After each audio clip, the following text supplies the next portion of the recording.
बहुत बहुत धन्यवाद। और जितने लोग आ सके बाहर खड़े हुए हैं, अगर मेरी आवाज़ उन तक पहुंच रही है तो कृपया आकर अपना आसन ग्रहण करें, क्योंकि यह जो सत्र है बहुत ज़्यादा नहीं है, लेकिन ये ध्यान का सत्र है। तो ध्यान की हम बात करने जा रहे हैं। और आज से 12 साल पहले मैंने एक किताब लिखी थी जिसको हमने बोला था प्लेनेटरी मेडिटेशन, और इसमें जो मेन था वो नक्षत्र ध्यान की बात है। और नक्षत्रों से हम सब परिचित हैं। हमारा जो ज्योतिष का आधार है वो ग्रह और नक्षत्र हैं, और उसमें भी सबसे इम्पोर्टेंट जो है नक्षत्र है। और जितने हमारे षोडश कर्म होते हैं अधिकतर उसमें से 12-13 नक्षत्रों पर आधारित हैं। जन्म से लेकर मृत्यु तक नक्षत्रों का लेना देना हमारी ज़िंदगी में है, और नक्षत्र से ही हमारा तय होता है कि हमारा नाम क्या होगा, हमारा वर्ण क्या होगा, हमारा स्वभाव क्या होगा, हमारी आकृति क्या होगी, हमारा साइज़ क्या होगा, हमारा कलर क्या होगा। लेकिन ये नक्षत्र हैं क्या? हम सब नक्षत्रों पर ही हमारा ज्योतिष का है, लेकिन नक्षत्र क्या है? नक्षत्र का अगर आप मोबाइल से मेरा फ़ोटो लें तो अलग बात है, वैसे सुनेंगे तो ज़्यादा अच्छा रहेगा। आप चाहें तो करें, मुझे आपत्ति नहीं है। नक्षत्र का जो अर्थ है, एक अर्थ तो सभी जानते हैं, एक दूसरा अर्थ है नक्षत्र धन, नक्ष धन त्रा। नक्ष होता है टेक्निक, एक कोई तरीका। उत्तरा होता है उसको सिद्ध करने की विधि। तो नक्ष धनत्रा, इसलिए उसका नाम नक्षत्र है। तो ऐसी विधि, ऐसा मेथड, ऐसा प्रयास, ऐसी उपासना, ऐसी साधना जिससे आप वो प्राप्त कर सकते हैं जो आपको प्राप्त होना चाहिए। तो जिस नक्षत्र में हम पैदा होते हैं उसके बहुत सारे गुण हम में होते हैं, इसलिए हम इस दुनिया में इतना अच्छा कर पाते हैं। जो भी आप लोग अच्छा कर पाते हैं, और सारे नक्षत्र शुद्ध होते हैं, कोई भी नक्षत्र अशुद्ध नहीं होता। ग्रह के कारण उसकी स्थिति अलग हो जाती है। और नक्षत्र या राशि को हम ऐसा बोलते हैं एक पैसिव एनर्जी का फील्ड है। जैसे ये मंच है, मंच ये पैसिव एनर्जी का फील्ड है। यहाँ पर ऊर्जा है लेकिन पैसिव है। यहाँ हीरेंद्र आके खड़े हो गए तो इनके प्रभाव से चलने लगा ये मंच, और मैं खड़ा हो गया तो मेरे प्रभाव से चलने लगा। आप में से कोई और खड़ा हो गया तो उसके प्रभाव से खड़ा हो गया। बिल्कुल ऐसे ही जो नक्षत्र हैं या राशियाँ हैं, खासतौर से नक्षत्र, वो एनर्जी का एक पैसिव फील्ड है, और ग्रह उसको अपने हिसाब से एनर्जाइज कर देते हैं। वो पॉजिटिव भी हो सकता है, वो नेगेटिव भी हो सकता है। तो जो नक्षत्र हैं, ऐसा बोलते हैं, बहुत कम लोगों को मालूम होगा, नक्षत्र ये सबको मालूम है स्थिर है, लेकिन नक्षत्र की जानकारी सिर्फ हमको 4 लाख साल पुरानी है। इससे पहले नक्षत्र आकाश में नहीं थे। तो आप जानते हैं कि ज्योतिष भी इससे पहले नहीं था, क्योंकि अगर नक्षत्रों को आप नहीं जानेंगे तो आप ज्योतिष को भी नहीं जान सकते। तो नक्षत्र सिर्फ 4 लाख साल पुरानी, जो मैं बातें बोलता हूँ ये मैं वो बातें बोलता हूँ जो साइंटिफिक है, प्रूव्ड है। मैं इसलिए बातें नहीं बोलता हूँ मैंने नहीं पढ़ा, मैं जानता हूँ और उन खोजों से मैं परिचित हूँ। तो नक्षत्र एक बैकग्राउंड है, और ग्रह जो चल रहा है उसके ऊपर वो उसको आंदोलित करता है, उसको नेगेटिव करता है, उसको पॉजिटिव करता है। और जिस नक्षत्र में आप पैदा होते हैं वो आपको डिसाइड करता है, क्योंकि नक्षत्रों को हम बोलते हैं कि ये हमारे कर्मों का पूरा निचोड़ रखते हैं अपने आप में। आप जिस नक्षत्र में पैदा होते हैं वो नक्षत्र आपके जन्म पूर्व जन्म में किए हुए सब जन्मों के जो भी आपने किया है उसका निचोड़ से उस नक्षत्र में आप पैदा होते हैं। और नक्षत्र का एक सीधा सा अर्थ ये भी है जो आप सब जानते हैं, जिसका क्षय नहीं होता। तो नक्षत्र का क्षय नहीं होता और ग्रह आते जाते रहते हैं, ग्रहों का आते जाते रहते हैं। और नक्षत्रों से जो सबसे ज़्यादा गहरा संबंध है वो चंद्रमा का है और इसकी कहानियाँ भी हैं। नक्षत्रों को चंद्रमा की पत्नी माना जाता है और उसमें सबसे प्रिय उसको रोहिणी है। ये सारी कथाएं आपको मालूम है, तो मैं इन पर नहीं जाऊंगा। और आज का नक्षत्र जो है श्रवण है, इस पे हम ध्यान करेंगे। इससे पहले थोड़ा नक्षत्रों के बारे में जान लें। हम बोलते हैं कि हमारे जो नक्षत्रों में गुण होते हैं, गुण, और हर नक्षत्र में तीनों गुण होते हैं, सत्व, रजस और तमस, हर नक्षत्र में होते हैं। इसलिए आप देखते हैं कि आप जिस नक्षत्र में पैदा होते हैं, कभी आप सत्व की बात करते हैं, बड़े सात्विक होना चाहते हैं, फिर आप रजस हो जाते हैं, एक्टिव हो जाते हैं, बहुत एक्शन की बात करते हैं, फिर आप में तामसिकता आ जाती है। और हर नक्षत्र का एक देवता होता है, हर नक्षत्र का एक अपना देवता है, और वो जो देवता है वो उसका वो तय करता है कि आप कैसे अपने जीवन को चलाएंगे।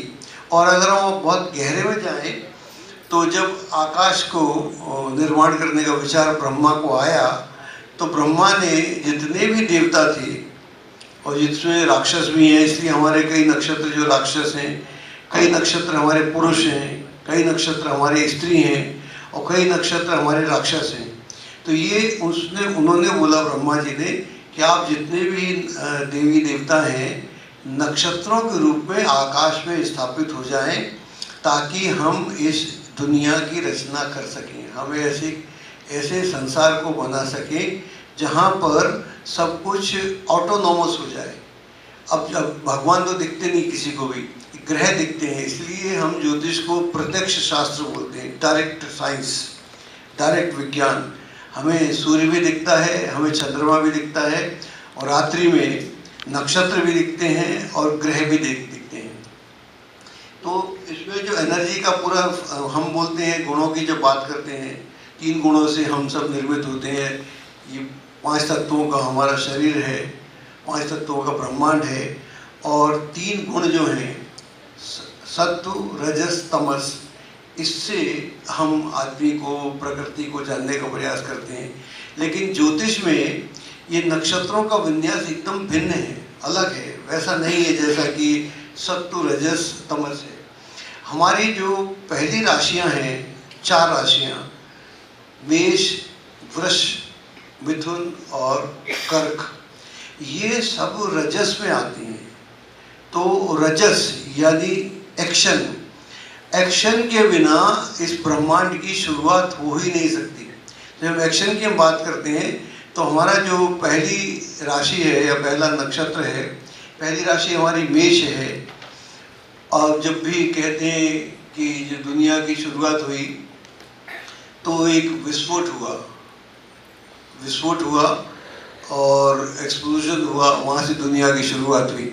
अगर ऐसा है तो इससे पहले बड़ा साइलेंस होना चाहिए, शांति होना चाहिए, उससे पहले कुछ भी नहीं होना चाहिए। तो वहाँ पर एक शांति का वातावरण है, और हम बोलते हैं एक अणु से विस्फोट हुआ, एक्सप्लोजन, जो दुनिया की शुरुआत होती है।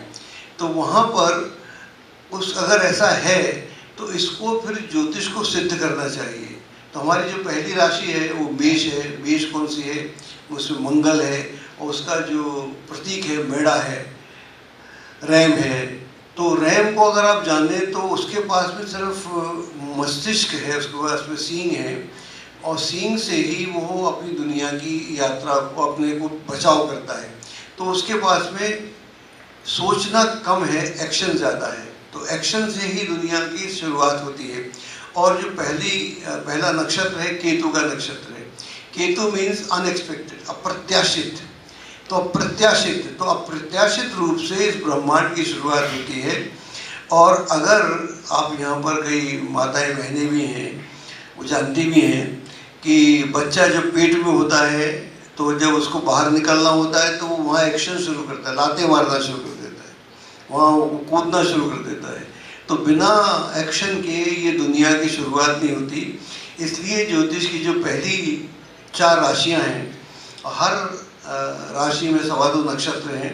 और पहले ग्रुप में अगर हम मेष से कर्क तक की बात करें तो 9 नक्षत्र हमको वहाँ पर मिल जाते हैं। और पहला नक्षत्र केतु का है। तो केतु यानी अप्रत्याशित, अकस्मात, अचानक। तो इस ब्रह्मांड की शुरुआत अचानक अकस्मात हुई, इसलिए ज्योतिष सिद्ध करता है। मंगल, उसमें फोर्स चाहिए। यहाँ पर सूर्य की एनर्जी भी पूरी मिल जाती है कि सूर्य यहाँ पर उच्च का हो जाता है। तो ये जब सारी चीज़ें मिलेंगी तो पूरी एनर्जी के साथ विस्फोट होता है। और जो विस्फोट होता है तो उस विस्फोट को झेलेगा कौन? उसको झेलने के लिए भी एक चाहिए। तो दूसरी राशि जो वहाँ पर है वो वहाँ पर वृष राशि है। और उसका जो तत्व है, यहाँ फायर तत्व है, अग्नि तत्व है।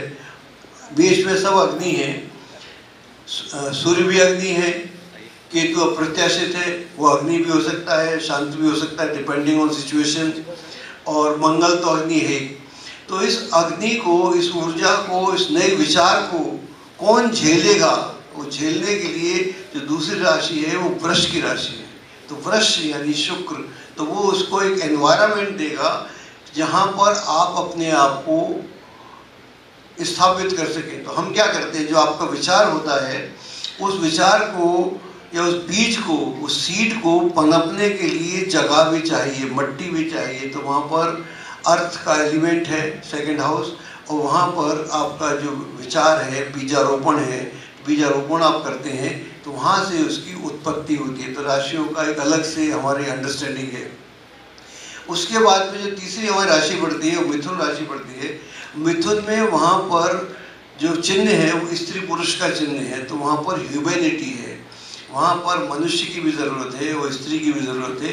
उन दोनों के बिना इस ब्रह्मांड की शुरुआत नहीं हो सकती। तो उन दोनों के मिलन से दुनिया की यात्रा आगे बढ़ती है।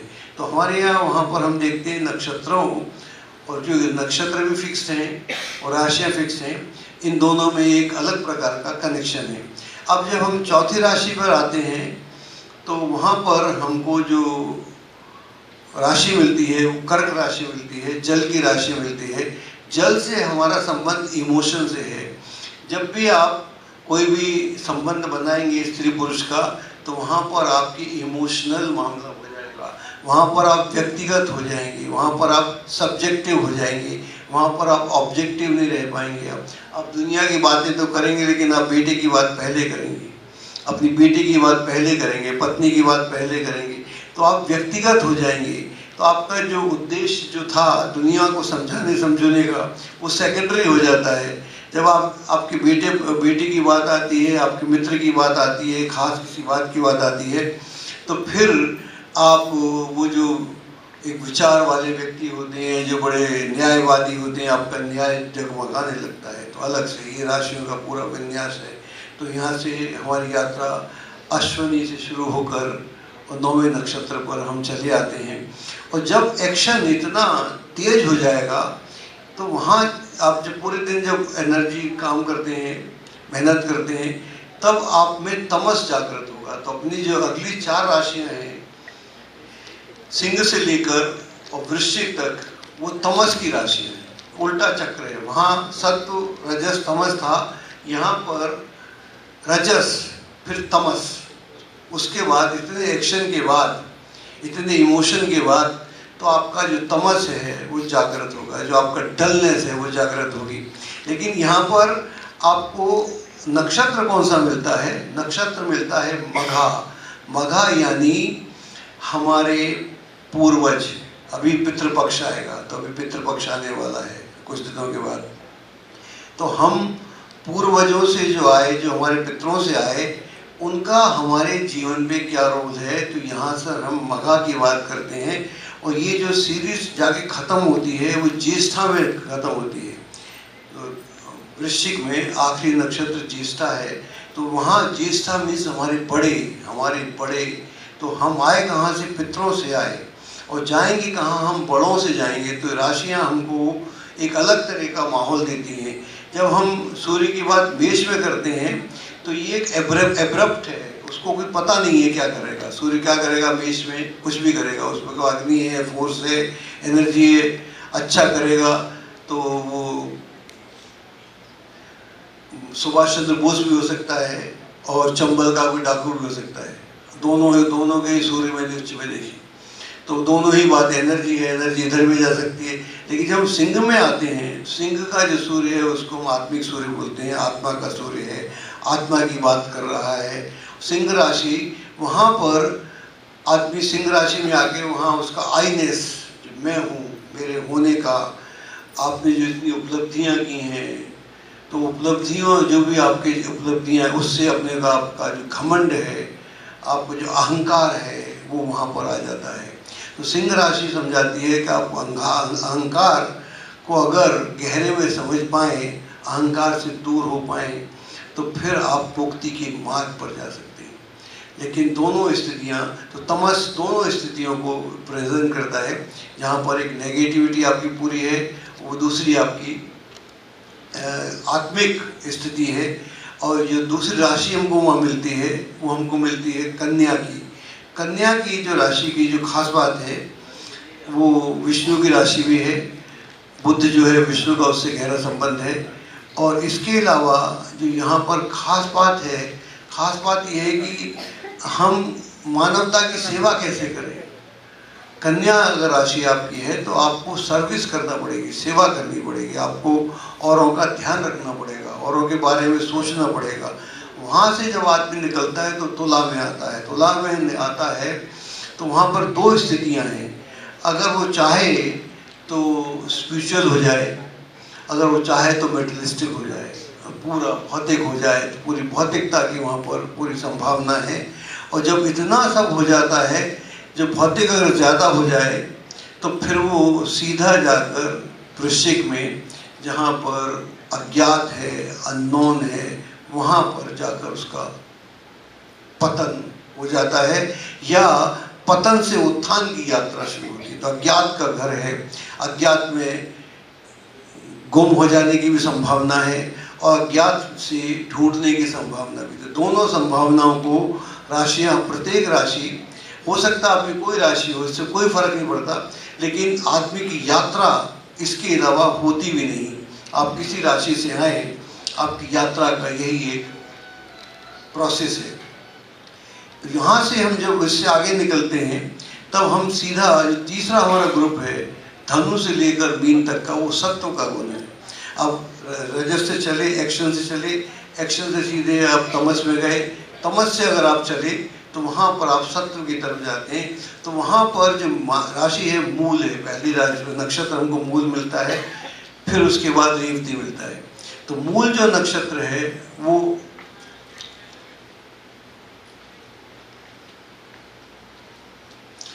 मूल जो नक्षत्र है, मूल यानी आपकी जड़। आप आए कहाँ से, आप आए कहाँ से, हम आए कहाँ से।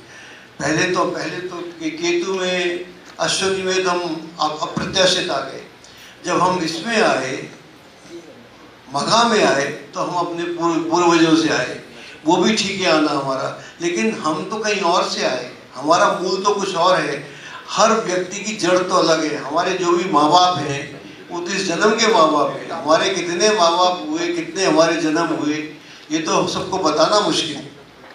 तो हमारा जो मूल है वो क्या हुआ। तो मूल यानी अपनी खुद की पहचान। तो वहाँ से हम धनु से अपनी पहचान की हम बात की शुरुआत होती है। वहाँ से जो यात्रा नक्षत्रों का सिलसिला है, वहाँ से हम रेवती पे चले जाते हैं, सीधे बुध पे चले जाते हैं।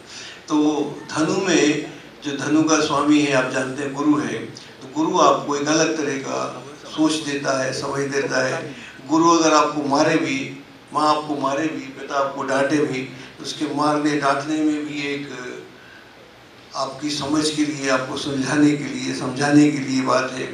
मकर में आकर आपको ज़मीनी हकीकत से आपका पाला पड़ता है, आपको मालूम पड़ता है कि ज़िंदगी में हकीकत क्या होती है। वहाँ से आप कुंभ में जाते हैं। जब आप कुंभ में जाते हैं तो आप यूनिवर्सल होना चाहते हैं, आप बिल्कुल वैश्विक होना चाहते हैं, आप यूनिवर्सल होना चाहते हैं। वहाँ से जब मीन में जाते हैं तो मीन में वहाँ समुद्र है, आना उसकी अथाह है, उसकी कोई सीमा नहीं है। वहाँ पर आपको जानकर ये पूरा साइकिल जीवन का पूर्ण हो जाता है। और साथ में वहाँ पर जो शास्त्रों के हिसाब से सूर्य भी आके ठंडा हो जाता है। जब नए युग की शुरुआत होती है तो मीन राशि में सूर्य भी ठंडा हो जाता है और शनि का जन्म भी मीन राशि में होता है और रेवती नक्षत्र में होता है। तो यहाँ से एक नए युग की शुरुआत होती है। अभी एक प्रश्न है, उसके साथ हम फिर ये आज का जो नक्षत्र है श्रवण, उसकी बात करेंगे। एक प्रश्न है कि पुष्य नक्षत्र क्या होता है। पुष्य नक्षत्र जो है नक्षत्रों में एक अलग किस्म का नक्षत्र है, बड़ा पुण्य का नक्षत्र है। पुष्य नक्षत्र का जो स्वामी है वो शनि है और इसका जो देवता है वो गुरु है, बृहस्पति है। तो देवता, हर नक्षत्र का देवता अलग है और ये रजस के गुणों में आता है, ये रजस है। और इसका जो लक्ष्य है, हर नक्षत्र का एक लक्ष्य होता है, इसका लक्ष्य होता है मोक्ष। तो यहाँ पर 3-4 चीज़ें हमको पुष्य नक्षत्र में मिलती हैं। पुष्य से एक पुष्प की हम कल्पना भी करते हैं, कमल के पुष्प की कल्पना भी वहाँ पर है। तो इसमें सबसे अच्छा जो एग्जाम्पल था, राम भगवान पैदा हुए थे, तो अगर आप उनके जन्म को देखें तो चूँकि नक्षत्र का स्वामी शनि है तो उनको पूरी ज़िंदगी शनि की तरह मेहनत करना शुरू हुई, शुरू से आखिर तक उनका संघर्ष कहीं जाकर समाप्त नहीं होता। तो संघर्षरत रहते हैं और वो गुरुवत हैं और पुरुषों में वो पुरुषोत्तम है। इसलिए वहाँ हमने उनको प्रभु की कामना भी की, प्रभु मानते हैं उनको। और राम भगवान का तो ये वर्ष, राम मंदिर से राम भगवान का वर्ष भी चल रहा है, ऐसा भी कहा जा सकता है। तो पुष्य नक्षत्र जो है नक्षत्रों में सबसे शुभ है और अगर आप इस नक्षत्र में कुछ काम करें तो वो नक्षत्र अपने आप में बहुत ही शुद्ध हो जाता है। अब हमने ये किताब लिखी थी, मैंने बताया, जैसे इसका नाम दिया था हमने प्लैनेटरी मेडिटेशन, ये हिंदी में भी है। और प्लैनेटरी मेडिटेशन ये 12 साल पहले लिखी थी और इसमें हर नक्षत्र में, जिस नक्षत्र में पैदा हुए हैं उस नक्षत्र को जिसमें पैदा हुए हैं उसमें आपसे बहुत अच्छे गुण हैं, इसलिए आप तो दुनिया में इतनी अच्छी तरक्की करते हैं। और फिर कुछ इम्पेडिमेंट्स हैं, कुछ आपकी समस्याएं हैं, जिन समस्याओं के कारण आप उन समस्याओं से निकल नहीं सकते। जैसे कि एक समस्या है कि मान लीजिए आप बहुत ईमानदार आदमी हैं, बहुत बेईमानी बिल्कुल नहीं करते। अब मसला आपके पुत्र का आ गया, समस्या आपके पुत्र की आ गई, पुत्र ने कुछ गड़बड़ कर दिया तो वहाँ आपकी ईमानदारी खत्म, पुत्र मोह में आपकी ईमानदारी खत्म। वैसे पूरी ज़िंदगी तो आप ईमानदार रहे लेकिन पुत्र के चक्कर में आपकी जो ईमानदारी थी ख़त्म हो गई। अगर मान लो पुत्र में कुछ गड़बड़ है, उसने उल्टा सीधा कर दिया, फिर आप उसके लिए फिर आप झूठ भी बोलते हैं, आप धोखा भी करते हैं, आप बेईमानी भी करते हैं, आप फरेब भी करते हैं, आप में लालच भी आता है, आप में एनवी आ जाती है, आप ईर्ष्या भी करते हैं। तो जो 6 के 6 गुण भगवान कृष्ण गीता में बताते हैं अवगुण, वो सारे अवगुण आप में प्रकट हो जाते हैं। तो नक्षत्र बताता है कि कैसे हम चलें। वैसे तो हम नक्षत्र बताते हैं कि जो आपका जन्मकालिक नक्षत्र है, चंद्र नक्षत्र, उससे आप कैसे ध्यान करें। लेकिन आज मैं आपको थोड़ी देर के लिए 10-5 मिनट के लिए आपको ध्यान कराऊंगा। इससे पहले हम समझ लें कि आज का नक्षत्र क्या है। आज का जो नक्षत्र है श्रवण का नक्षत्र है। श्रवण जो है 22वां नक्षत्र है और ये मकर राशि में पड़ता है। नक्षत्रों के साथ एक और ख़ास बात है कि कुछ नक्षत्र जो है पूर्ण हैं, यानी मेष राशि में 2 नक्षत्र पूर्ण हैं, तीसरा एक चौथाई है, फिर अगली राशि में जाता है। तो पहली राशि में और चौथी राशि में नक्षत्र पूर्ण होते हैं, फिर नक्षत्र ओवरलैपिंग करते हैं। नक्षत्र ओवरलैपिंग करता है उसका अर्थ बदल जाता है। मान लीजिए आपका अश्विनी, भरणी, कृतिका नक्षत्र मेष में पड़ेगा और वृष राशि में पड़ेगा। अगर वो वृष राशि में है तो उसका अर्थ अलग है, और मेष राशि में है तो उसका अर्थ अलग है। तो नक्षत्रों के विन्यास को हम ऐसा भी समझते हैं। आज का जो नक्षत्र है वो नक्षत्र है श्रवण नक्षत्र है, और श्रवण जो है बड़ा महत्वपूर्ण नक्षत्र है, 22वां नक्षत्र है, आज का नक्षत्र है, और आज इस नक्षत्र का पूरा प्रभाव है हम सबके ऊपर। तो हम चाहते हैं कि इस नक्षत्र के बारे में थोड़ी सी जानकारी हमको हो जाए। तो नक्षत्र जो है, चूँकि ये नक्षत्र इसका जो बेसिक गुण है, हर नक्षत्र में 3 गुण होते हैं, तो बेसिक इसका जो गुण है वो सत्व है, क्योंकि ये सारी राशियां सत्व में आती हैं।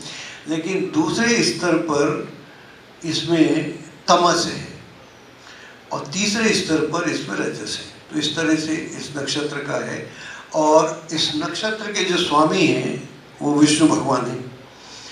और श्रवण का जो संबंध है, श्रवण का जो प्रतीक है, इसके 2 प्रतीक हैं। जिसका पहला प्रतीक है वो है कान। तो हमारे जितने भी वेद हों या उपनिषद हों, वो श्रवण से ही सारे समझे जाते थे। पहले लिखा कुछ नहीं जाता था। श्रवण तो सुनना, सुनना सबसे ज़्यादा पहला प्रतीक है, सुनना।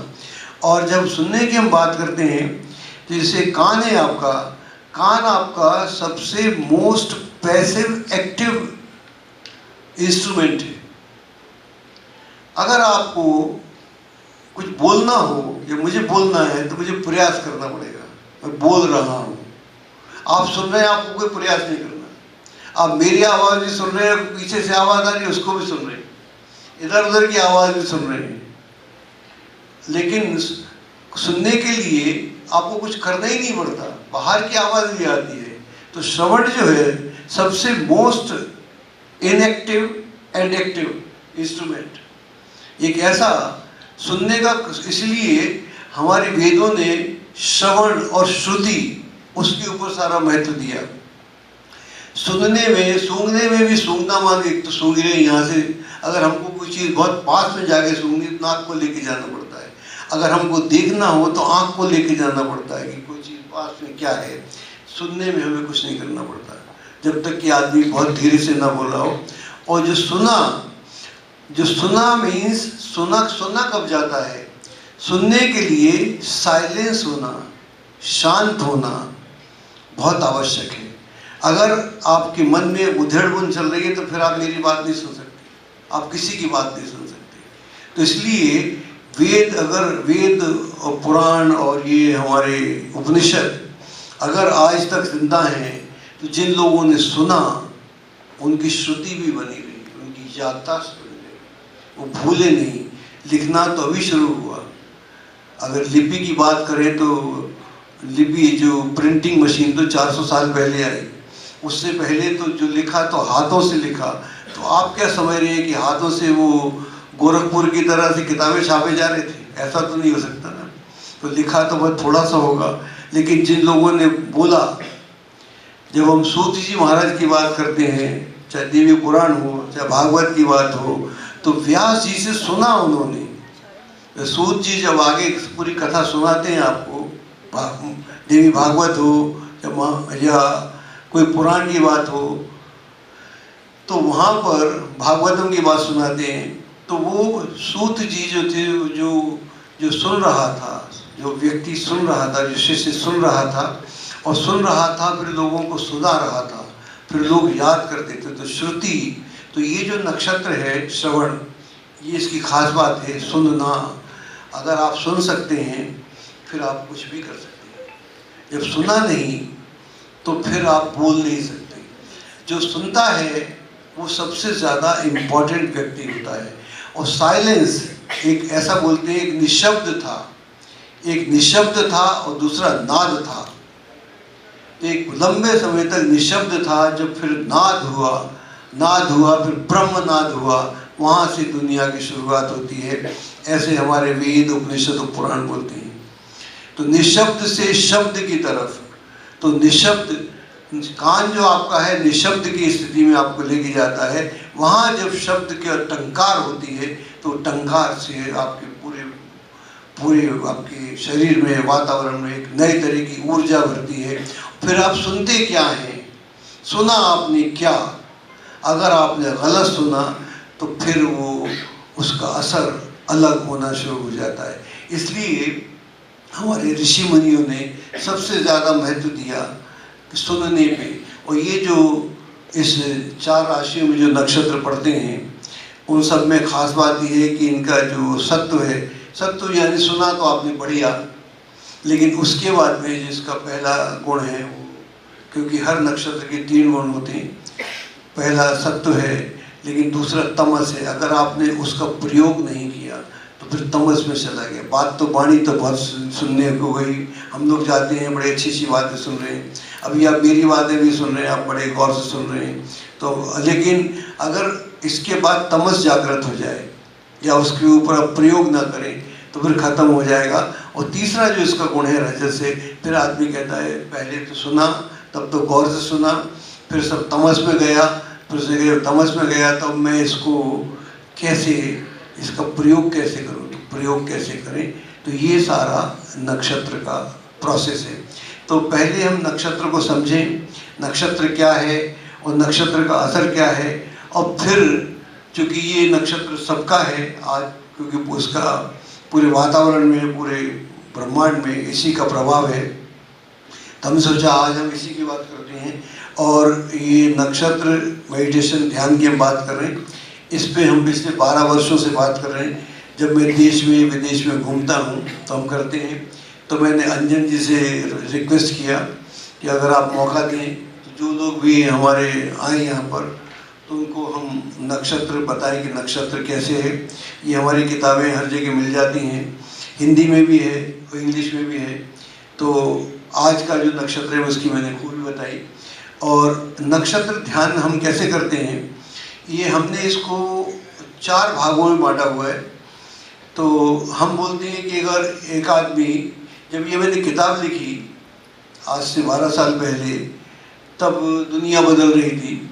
हमारे जो बच्चे हैं, अब तो हम AI एज में आ गए, आर्टिफिशियल इंटेलिजेंस एज में आ गए, उस समय तो हम डिजिटल में थे। तो हमारे जो बच्चे हैं ख़ासतौर से शहरों में, आपस में दोस्ती नहीं करते। आपस वाले बच्चे को जानते लेकिन चाइना के बच्चे को जानते हैं, अमेरिका के बच्चे को जानते हैं, रशिया के बच्चे को जानते हैं। तो आपस के हमारे संबंध खत्म हो गए। तो एक बड़ी चिंता का विषय उस समय शुरू हुआ था कि अगर बच्चे इतने इंडिपेंडेंट हो जाएंगे और वो बातें नहीं सुनेंगे तो किस दुनिया में हम जा रहे हैं। क्योंकि हम जिस दुनिया में जा रहे हैं वहाँ पर कोई किसी की बात सुन नहीं रहा, कोई सुनने को तैयार भी नहीं है। ऐसे में क्योंकि उसके पास में सारी इन्फॉर्मेशन है, अब तो AI से और ज़्यादा इन्फॉर्मेशन है। पहले तो गूगल से थी, पहले तो गूगल से थी, विकीपीडिया से थी, अब तो AI से तो वो बना के दे देता है, सब कुछ बना के 2 मिनट में आपको सब कुछ दे देता है। तो ऐसे में अगर इतनी ज़्यादा इन्फॉर्मेशन है और भीतर खाली है, फिर क्या होगा? तो भीतर कैसे भरेगा? आप जब किसी की बात नहीं सुन सकते तो क्या आप अपनी बात सुन सकते हैं? यहाँ से नक्षत्र मेडिटेशन की, नक्षत्र ध्यान की यात्रा शुरू हुई थी। तो अगर आपके बच्चे, आप स्वयं, अगर हम कहते हैं 40 मिनट अगर कोई ध्यान कर ले, उसकी पूरी, थोड़ा आपको प्रैक्टिस कराता हूँ, यहाँ तो 2-2, 4-4 मिनट कराएंगे। और उसकी 4 स्टेजेस हैं, 4 स्टेजेस हैं जिसमें आप अपने आप को अपने से कनेक्ट हो सकते हैं। अगर आप अपने से कनेक्ट हो जाएंगे, फिर आप दुनिया में जो भी हो, जैसी भी दुनिया चले, अगर आप अपने बारे में चैतन्य हैं, अपने बारे में कॉन्शियस हैं, अपने बारे में अवेयर हैं, फिर आप दुनिया को बहुत बढ़िया से समझ सकते हैं। और आज के बच्चे जो हैं, आज की जनरेशन है, कल की जनरेशन से बहुत इंटेलिजेंस थी, आने वाली जनरेशन बहुत ज़्यादा इंटेलिजेंट होगी, क्योंकि बहुत सारे परिवर्तन हो रहे हैं जिनकी बातें हम बाद में करेंगे। तो पहली हमारी जो स्टेज है उसमें हम बताते हैं, वैसे हम बोलते हैं 10 मिनट 10 मिनट 10 मिनट 40 मिनट आदमी कर ले तो कमाल हो जाए। अगर 40 मिनट ना कर पाए तो कुछ समय कर पाए। तो मैं इतना लंबा आपका समय ना लेते हुए मैं आपको 2-2, 3-3 मिनट की सारी स्टेजेस हैं उसकी बात कराऊंगा। तो जो पहली स्टेज है वो अगर हम करना शुरू कर दें तो आपको मज़ा आएगा। और मैं अब आप सबसे रिक्वेस्ट करूँगा, अब आप अपने फ़ोन बंद कर दें, कृपया कृपया फ़ोन बंद कर दें। और फ़ोन को अगर साइलेंट पे कर देंगे तो बड़ी कृपा होगी, थोड़ा साइलेंट पे कर देंगे बड़ी कृपा होगी। अपने फ़ोन को साइलेंट पे कर दें और बैठ जाएं, जहाँ जिस स्थान पर है वहीं बैठ जाएं। अगर अपनी कमर को सीधा करके बैक बोन को स्ट्रेट करके बैठ सकेंगे तो आपको बड़ा आनंद आएगा। और आपको कुछ नहीं करना, ये गाइडेड मेडिटेशन है, आपको मेरे को सुनना है। तो जो लोग जल्दी से आ सकें वो आ जाएं, क्योंकि हम ध्यान को शुरू कर रहे हैं। और कृपया आके अपना आसन ग्रहण करें और सीधे बैठ जाएं, सीधे एकदम जैसे स्ट्रेट बैठ जाएं, जिस मुद्रा में है जैसे बैठ सकें। क्योंकि हम सब लोग कुर्सी में बैठे, वो खुद भी बैठा हुआ हूँ, तो आप बैठ जाएं और धीरे से आंखें बंद कर लें, और धीरे से आंखें बंद कर लें सबके सब, कृपया बैठ जाएं। और अब हम शुरू करते हैं, बहुत लंबा समय नहीं लेंगे, थोड़ा सा समय लेंगे।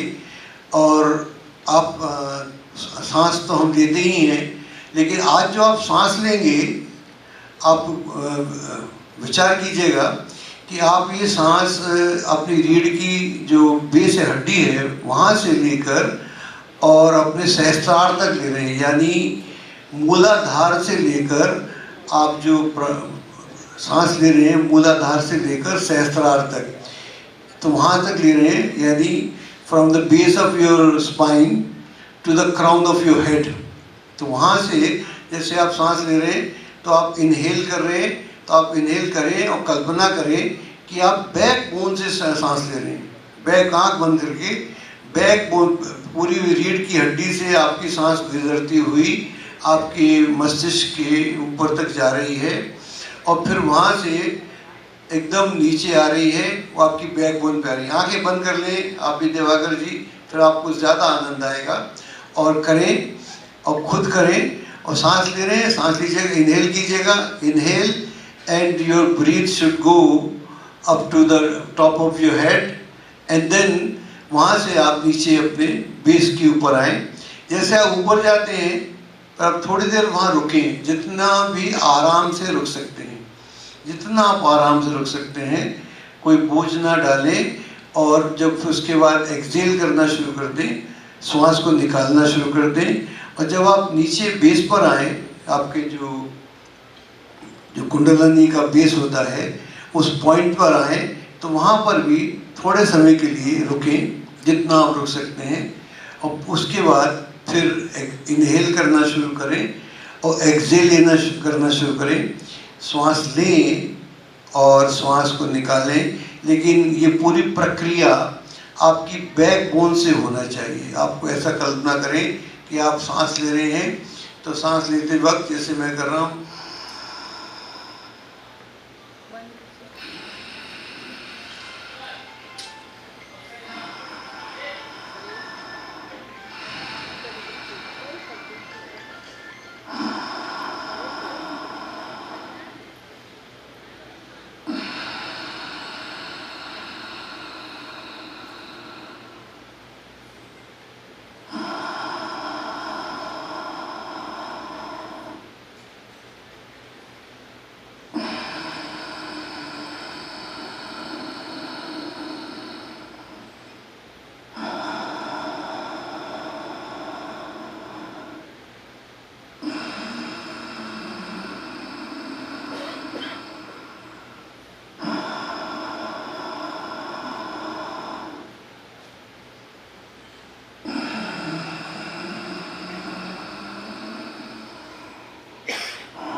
ऐसे कंटिन्यू करें कुछ 1-2 मिनट।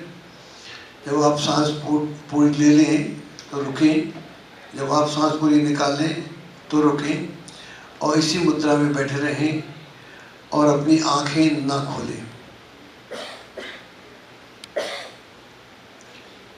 इसी मुद्रा में बैठ रहे हैं, आंखें ना खोलें। अब हम क्या करेंगे, अब हम दूसरी स्टेज पर जाएंगे। अब आप सांस नॉर्मल लेना शुरू कर दें, एकदम नॉर्मल लें, लेकिन आंखें ना खोलें ना। और अब आप थोड़ा अपने बदन को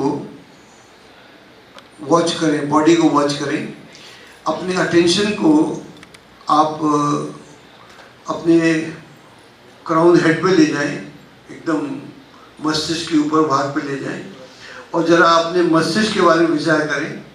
आप जितना अपने मस्तिष्क के बारे में जानते हैं उतना सोचें, अंदर से बाहर से, आंखें ना खोलें। आप देखें कि जो आपका मस्तिष्क है वो दो भागों में मूलतः बटा हुआ है, एक बायां हिस्सा, एक दायां हिस्सा, और जो बायां हिस्सा है वो दाएं भाग को कंट्रोल करता है।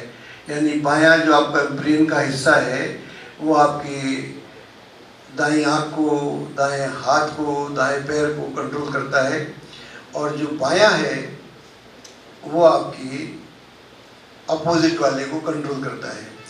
और जो आपका जो दायां वाला हिस्सा है वो विचार का हिस्सा है, थिंकिंग का हिस्सा है, इमोशन का हिस्सा है, पोइट्री का हिस्सा है। और जो आपका बायां वाला ब्रेन का हिस्सा है वो एक्शन का हिस्सा है और वो डोमिनेशन का हिस्सा है।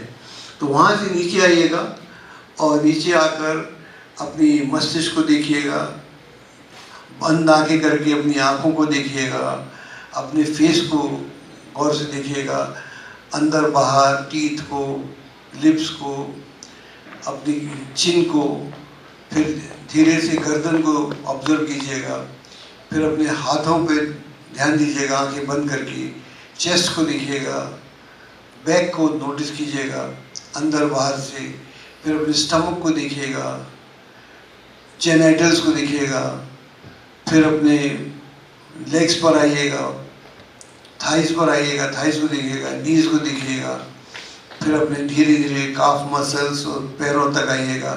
और इस पूरे दौरान में आप महसूस करेंगे आप काफ़ी रिलैक्स हैं, और जो भी आपका बॉडी का पार्ट आपका पेन करता हो, अगर आप उसको आप एनर्जी देंगे तो एकदम वो एनर्जी वहाँ पहुँचेगी, और उससे आप देखेंगे कि आपको लाभ होगा, एकदम लाभ होगा आपको, और आपका मन भी अलग से एक दूसरे प्रोसेस में गुजरना शुरू हो जाएगा। तो आप अपने को यहाँ पर हील कर सकते हैं। एक दिन में हील नहीं होता, लेकिन अगर आप रोज़ प्रैक्टिस करेंगे तो आप अपने को हील भी कर सकते हैं। तो अभी तक हमने दो क्रियाएं की, एक हमने अपने को प्राणायाम किया, नए तरह का प्राणायाम है, दूसरा हमने अपने बॉडी के पार्ट्स को समझा। आंखें बंद रखिएगा, आंखें ना खोलिएगा। अब हम तीसरी स्टेज पे जाते हैं। हमारे को ज़िंदगी में जो हमारा इमोशनल कोसेंट है वो काफ़ी डिस्टर्ब रहता है। हमको याद आता है कि जब अकेले बैठे होते हैं, मैं तो कितना अच्छा आदमी हूँ, मैंने कितना भला किया, लोगों ने मेरी इज्जत नहीं की, भाई बहनों ने मेरी इज्जत नहीं की, या ज़माने में मुझे वो नहीं मिला। तो हम बहुत सारी बात करते हैं, और इस एक और हमको गम होता है कि आपने किसी का भला किया, वो आपको पहचानता भी नहीं, छीनता भी नहीं, वो आपकी इज्जत भी नहीं करता, तो आपको बड़ा गम होता है। तो ये बात कभी हुई होगी, किसी ने आपका अपमान किया होगा, किसी ने आपको इग्नोर किया होगा। अभी कोई आपको ना इग्नोर कर रहा है, ना कोई आपका अपमान कर रहा है, और आप इस समय उस पूरे प्रोसेस से मुक्त हो सकते हैं, एकदम फ्री हो सकते हैं, और बिना किसी दिक्कत के अपने को एकदम फ्री महसूस कर सकते हैं। और ये एक जो हम ध्यान की बात करते हैं, ये हम बोलते हैं 10-10 मिनट की तीनों क्रियाएं करना चाहिए। अभी तक हमने ध्यान आपसे करवाया नहीं है, अभी तक तो हम आपको सिर्फ तैयार कर रहे हैं कि ध्यान क्या होता है, क्योंकि जब तक हम प्राणायाम नहीं करेंगे तो हमारा जो टॉक्सिकेशन है बॉडी में, उसको हम बाहर कैसे निकालेंगे। उसको बाहर निकालना बहुत इम्पोर्टेंट है, और फिर हम अपनी बॉडी को कैसे हील करें। तो दूसरे प्रोसेस में हम अपनी बॉडी को हील कर रहे हैं, और तीसरे प्रोसेस में जो हमारा इमोटिव इशू है, जो हमारे भावनात्मक मसले हैं, उनको हम कैसे अपने नियंत्रण में लाएं। अब हम नक्षत्र ध्यान पर आते हैं। आज का जो नक्षत्र है, मैंने बोला श्रवण है। श्रवण का मतलब होता है सुनना, और श्रवण का एक और इसका प्रतीक है, वो है एरो। एरो यानी तीर। तीर जब कोई आदमी मारता है तो आंखें बंद रखिएगा, तीर जब कोई आदमी मारता है तो एक जगह खड़ा होकर एक किसी ऐसी जगह पर भेदन करना चाह रहा है जो उसे ज्ञात भी हो सकती है और अज्ञात भी हो सकती है। तो दोनों प्रोसेस में वो कहाँ गुजर रहा है, और ये जो नक्षत्र है इसका जो देवता है, इसका जो देवता है वो कहता है, वो उसका जिसको बोलते हैं, उसका नाम है, उसकी शक्ति, हर देवता के पास शक्ति होती है, एक संभावना शक्ति होती है जो डायरेक्शन देती है। आप अपने को डायरेक्शन दे सकते हैं, डायरेक्ट कर सकते हैं कि आप क्या करना चाहते हैं, क्या आपका उद्देश्य है। और इस नक्षत्र के जो देवता हैं, मैंने बोला विष्णु हैं, विष्णु के कई रूप हैं, और जो उसमें से सबसे प्रिय रूप हमको श्री राम का मालूम पड़ता है, कृष्ण का मालूम पड़ता है। आप श्री कृष्ण के को का इमेजिन कर सकते हैं, आप श्री राम का कर सकते हैं। आप उनको याद कीजिएगा, उनके किसी भी रूप का अगर आप विचार करेंगे तो वो रूप आपको दिखेगा, और उसके ऊपर आप ध्यान करें। अब मैं ज़्यादा नहीं बोलूँगा, लेकिन आप आंखें बंद रखेंगे, जब तक मैं ना बोलूँ तब तक आंखें नहीं खुलेंगी, और आप एक सबके प्रति क्या एक समानता रख सकते हैं, छोटे बड़े के प्रति, गरीब अमीर के प्रति, और किस डायरेक्शन में आप लेना चाहते हैं। अगर आप प्रभु से, श्री राम से, चूँकि राम इस देवता नक्षत्र के देवता हैं और आज का ये नक्षत्र पूरे वातावरण में व्याप्त है, अगर आप उनसे प्रार्थना करेंगे तो निसंदेह कम से कम आज का आपका दिन बहुत बढ़िया गुजरेगा। और अगर इस तरह से आप अपने आप को बांधेंगे तो मैं समझता हूँ, क्योंकि ध्यान एक दिन में उपलब्ध नहीं होता कोई भी, लेकिन वहाँ से एक दिशा तैयार होती है, एक रास्ता तैयार होता है। तो मैं अभी शांत होता हूँ, वाणी को शांत करता हूँ, आंखें ना खोलिएगा, और अपने देवता से, राम से या श्री कृष्ण से जो भी आप कहना चाहते हैं कहें, फिर मैं बोलूँगा, तब फिर आप ध्यान अपना आंखें खोलेंगे।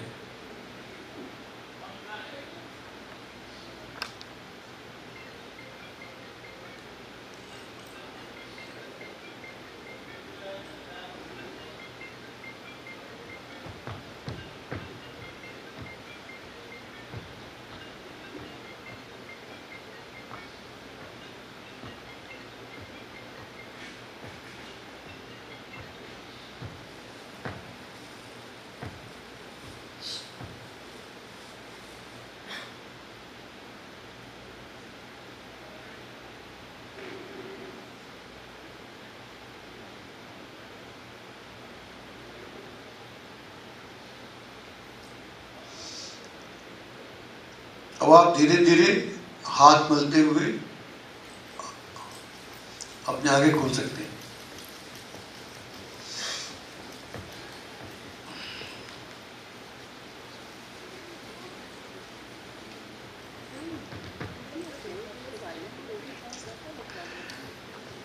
अगर कोई सज्जन कोई अब किसी को कोई अनुभव हुआ हो, बताना चाहे तो बता सकता है। हीरेंद्र, आप आ जाओ, आपके पास अच्छी वाणी है, और अगर कोई अपना अनुभव शेयर करना चाहता है तो वो अनुभव शेयर कर सकता है। ये हमारा नक्षत्र ध्यान है, इसका आज हमने डेमोन्स्ट्रेशन दिया था।